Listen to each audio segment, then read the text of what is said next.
Well, hey everybody, I'm Jack. This is Raw Tropical Living, and welcome to the Weekend Chat. I hope everybody's having a good Saturday out there, or has had a good Saturday out there by the time you're watching this. Maybe got out and did some fun stuff this weekend, or if it was too cold and the weather wasn't good, just spent some time with loved ones, friends, or being productive, whatever you like to do on the weekend. Little talk today is going to be on letting go and managing stress. I do videos every day, so if you're not already subscribed to the channel, I'd appreciate if you'd hit that subscribe button now, and then be sure and click on the little bell and check send notifications so you'll stay subscribed to the channel. Yeah, just a nice Saturday morning so far. Nothing very special other than just good orange juice again. Didn't go to Pensacola this weekend. I've got some stuff I need to do on a weekday down there, so I'm going down on Tuesday. Probably not going to spend the night this time, meeting with a t-shirt designer. Got some new designs coming soon, very, very soon. And I've got one shirt that's coming really soon. I'm going to really try to double down and ask everybody to buy one of to help me out with on it. But we'll talk about that later.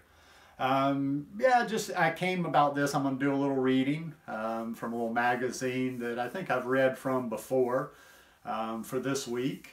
But I was just sitting around thinking about this one. Actually, I had the topic since last weekend, but I was just sitting around thinking about it last night and thinking about letting go, managing stress. And that title perfectly sums up kind of like my process in general over the past 6 years as far as a lot of this stuff has gone. It's a work in progress. I mean, nobody's perfect. Nobody's so zen that they, never get stressed out. And hey, I'm quite fortunate. That's why I give gratitude every day. I haven't dealt with a lot of difficult situations in the last 6 years. So, your mileage may vary.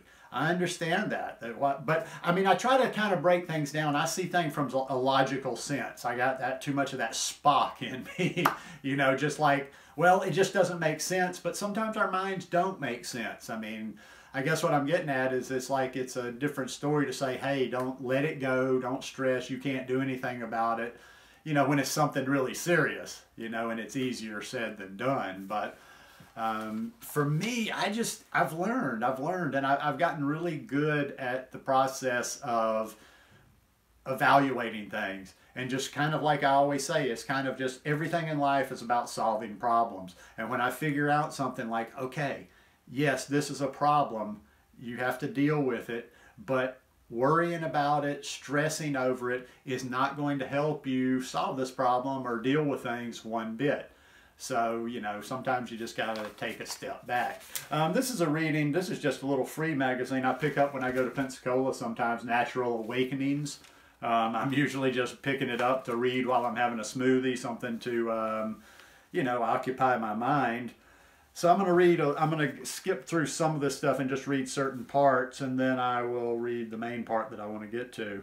Blah, blah, blah, blah, blah. Whether from natural disasters, divisive politics, unmanageable workloads, or a smartphone culture that makes it tough to unplug, U.S. adults are feeling more strain now than they have at any other time in the past decade, according to the American Psychological Association's 2017 Stress in America survey. 1 in 3 say their stress has increased in the past year, and 1 in 5 rate the level at 8 or more on a scale of 1 to 10. About 3 in 5, or 59%, say they believe this is the lowest point in the nation's history, and nearly 2/3 say concerns about our nation's future, including its health care, economy, and international relations, are key sources of their stress.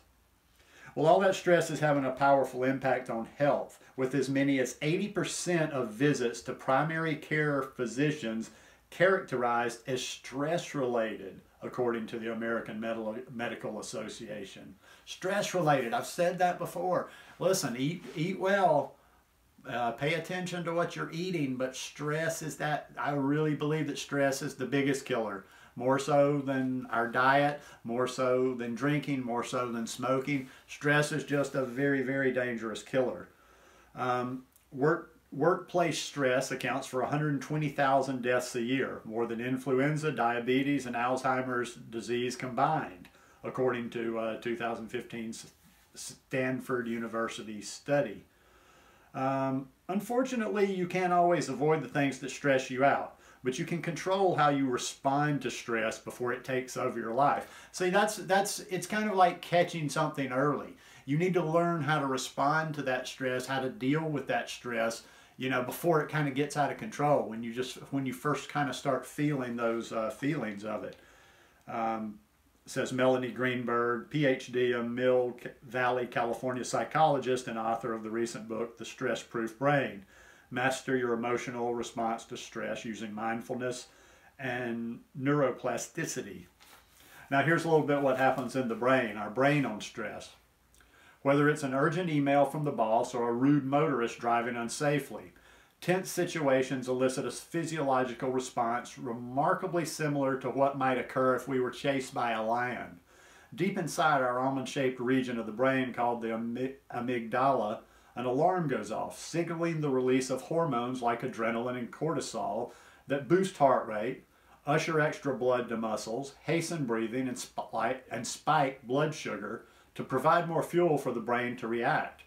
Evolutionarily, this response was key to early human survival, providing the energy boost needed to flee predators.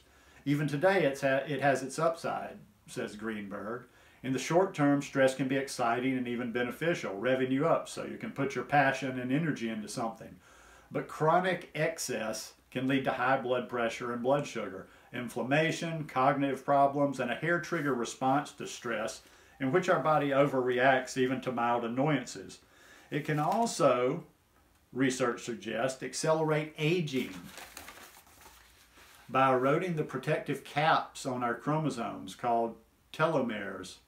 Think of the stress response as an elastic band, says Dr. Mithu Steroni, a Hong Kong physician and author of the new book Stress Proof, the scientific solution to protect your brain and body and be more resilient every day. If you pull it and it snaps back immediately, that's fine. But if you pull it too intensively or too frequently, it doesn't snap back. And there are lots of downstream consequences. So this is the part that really kind of caught my eye when I was reading this last week when I was in Pensacola. The 7 ways to banish stress. And I like these. This is good stuff. I kind of like, as I was reading it, I'm like, okay, is she going to hit this? Okay, that's pretty good. We can take charge and do even more things to keep stress at bay in the first place, says Christine Carter, PhD, a University of California, Berkeley sociologist and author of The Sweet Spot, How to Accomplish More by Doing Less. I'm all about prevention, she says. There are many ways to set up your life to be less stressful. Prevention, getting ahead of things before you have to actually deal with the stress or worry about the stress. That's an interesting term, isn't it? Worry about the stress. Number 1, multitask less, monotask more. The brain was not evolved to multitask, and it can be stressful when we try to do so, says Carter, referencing a Stanford University study. At the end of the day, we end up feeling fried. She recommends setting up a fortress against interruption for an hour or 2 each day when we feel most alert. Put the phone on mute, don noise-canceling headphones, and ask coworkers or family members to not interrupt your focus on an important priority. Number 2, don't be a chronic media checker. 86% of Americans say they constantly or often check their email, text, or social media accounts, according to the latest Stress in America survey. Half of U.S. workers say they respond to every email within a half hour. Carter recommends instead scheduling a block of time at the beginning and end of each day for the task. During weekends and evenings, disable email and social media notifications. Research shows the more often we check, the more stressed we are. One recent study of British office workers found that checking email almost immediately boosts heart rate, blood pressure, and cortisol levels, while refraining causes the stress response to subside. Number 3, limit choices. Making decisions can be stressful, and we are all faced with an increased number of them every day. To limit a personal decision-making load, get boring. Devise a meal plan that doesn't vary from week to week, unless it's a happy creative outlet. Stock the wardrobe with favorite styles of shirts and shoes in different colors. Select and stick with one brand of natural toothpaste or type of food. Number 4, don't overthink things. Ruminating on past events and relationship problems can be a great source of stress in the present moment. If there's nothing that can be done about it, stop thinking about it. Literally visualize a stop sign when the thought bubbles come up. Number 5, daydream. Idle times like standing in line, sitting in traffic, or showering can allow our brain to rest and recover from hassles. Embrace such opportunities and don't clutter them up with technology. Leave the phone and radio off. Number 6, meditate. You knew I'd like that one. Invest 10 minutes daily to sit still, focus on breathing, visualize an image or stare at an object, and try to keep thoughts from drifting. Brain imaging studies published in the Brain Research Bulletin show that through such meditation, it's possible to rewire your brain to create a new, stronger circuit that keeps your emotional reactivity under control, says Dr. Mithu Staroni, who has published a book on the topic. Number 7, heightened spirituality.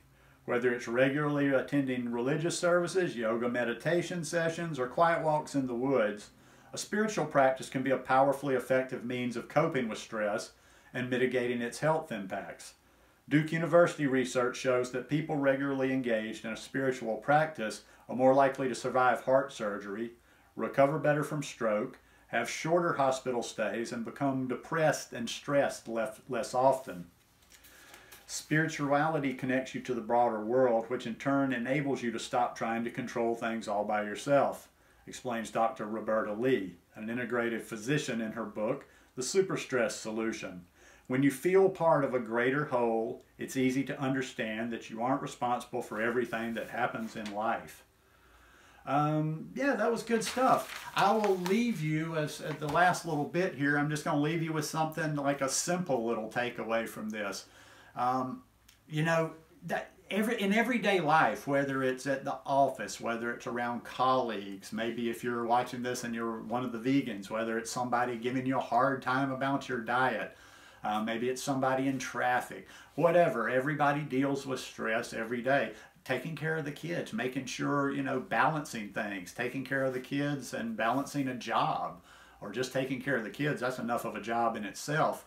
A lot of times I like to do these quick little hacks, quick little things. You know, maybe people don't meditate, maybe people don't have the luxury of being able to take a bunch of time when a stressful situation comes up or when they feel stress coming on, but everybody can mostly, unless you're just enslaved somewhere, and somebody's just over you all the time, almost anybody can take a minute here and there. And when you feel those things happen, whether it's at work or whatever, and this is just healthy anyway, we sit, you know, they say sitting is one of the biggest causes of death these days because so many people are working in front of a computer sitting all the time. So you'll kind of kill two birds with one stone. When it gets a little stressful, just stand up from your computer. Maybe take a minute vacation from work for the moment, or a minute vacation from whatever you're doing. Stand up, close your eyes for a minute or two, and just take hold of your breath. Just take some deep breaths. If you're really short on time, just take 10 deep breaths, and you don't have to go crazy with it. You don't have to take it to the farthest extent, but just taking deeper breaths physically slows things down. It slows your heart rate down, it slows your breathing down, and that can really help with stress levels. So do that. The next time you're feeling stressed, just take a couple of minutes if you can. Take a minute at the best. If you have to, just 15 seconds, and just slow that breathing down, or just pay attention to that breathing just for a few minutes. I tell you, even back in the day when I was a hardcore drinker and I was working in a restaurant bar that was absolutely crazy, I used this technique way back then, and it worked all the time. When things were piling up too much, we had this big walk-in cooler behind the bar, and I would step back in there sometimes when people were just, you know, you got those, if you've ever worked in the service industry, you got those people out there that know how to push every button. And the fact that most service workers have not stabbed somebody with a fork after working for a couple of years in said industry is amazing. But sometimes when it all piled up, I'd just walk in that walk-in cooler, Knew a little bit of meditation, a little bit about breathing even back then. And just would like focus and take maybe 10 breaths, because I was always in a super hurry there, so I didn't have a few minutes. I just sometimes had a minute that I could get away, but it would always work. It would always diffuse things. So don't let that stress get up to you. Be proactive about it, and just realize, as far as the letting go part, let go of things you don't have any control over. Let go of things, no matter how stressful, how bad they might be, if there's not anything you can do about it. Focus on the changes you can make. Focus on your mindset. Focus on your environment. Focus on some little tricks on dealing with this stress, and you'll be okay. But it takes a little work for people that aren't quite used to it.